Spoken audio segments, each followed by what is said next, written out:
আসসালামু আলাইকুম। আজকে ছাদ বাগান থেকে শীতকালীন সবজি হারভেস্ট করব।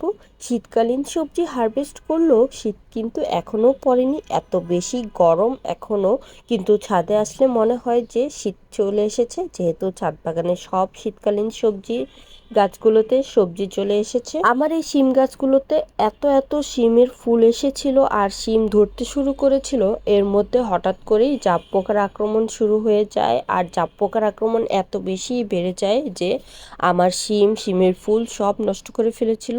তারপর অনেক কষ্ট করে জাপ পোকার কীটনাশক স্প্রে করে করে আমি জাপ পোকা দূর করলাম এই গাছ থেকে। মাশাল্লাহ এখন অল্প কিছু শিম গাছে আছে, আজকে হারভেস্ট করে নিব।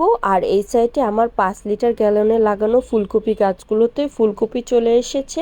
আমি এই ভিডিওটা আপনাদের সাথে শেয়ার করেছিলাম যে আমি 90% সবজির খোসা আর 10% মাটি দিয়ে ফুলকপির চাষ শুরু করেছি। আর সেই ফুলকপি গাছে দেখুন মাশাল্লাহ কি সুন্দর ফুলকপি চলে এসেছে। যদিও ফুলকপির সাইজগুলো একটু ছোট ছোট, যেহেতু ছোট টপে লাগানো তাই সাইজগুলো ছোট হবেই, এটাই স্বাভাবিক।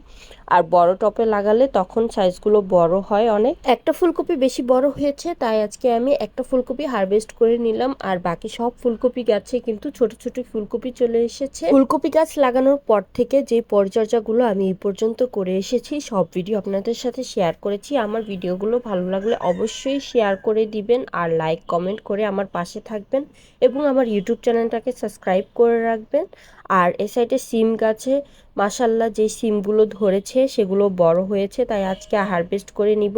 সিমগুলো কিন্তু বিচিওয়ালা সিম মনে হচ্ছে, ভিতরে বিচিগুলো অনেক বড় বড়। আমার সিম গাছগুলো এত খারাপ অবস্থা হয়ে গিয়েছিল, আমি তো মনে করেছিলাম সিম গাছগুলো হয়তোবা মরেই যাবে, নয়তোবা উঠিয়ে ফেলে দিতে হবে, এত জাপ পোকার আক্রমণ হয়েছিল। আলহামদুলিল্লাহ অনেক কষ্ট করে আমি জাপ পোকাগুলো দূর করলাম আর তারপরই এই সিমগুলো ধরেছে।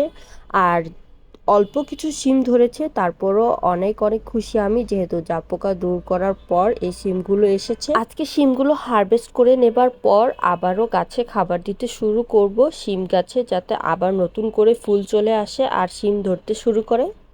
আমি সবসময় চেষ্টা করি বাগানের গাছগুলোকে অর্গানিক ওয়েতে পরিচর্যা করার জন্য। এর জন্য আমি সবসময় জৈব সার নিজে তৈরি করে তারপর বাগানের গাছগুলোতে দিয়ে থাকি। আর কোনো রাসায়নিক সার আমি বাগানের গাছে দেই না।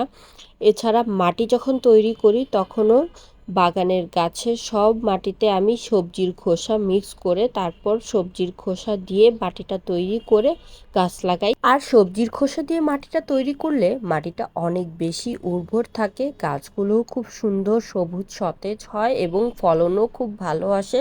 মাশাল্লাহ আজকে আমার বাগান থেকে কিছু শিম আর ফুলকপি হারভেস্ট করে নিলাম, শীতকালীন প্রথম সবজি হারভেস্ট করলাম আজকে। আমার আজকের ভিডিওটা ভালো লাগলে অবশ্যই একটি শেয়ার করে দিবেন। সবাই ভালো থাকবেন, সুস্থ থাকবেন, আল্লাহ হাফেজ।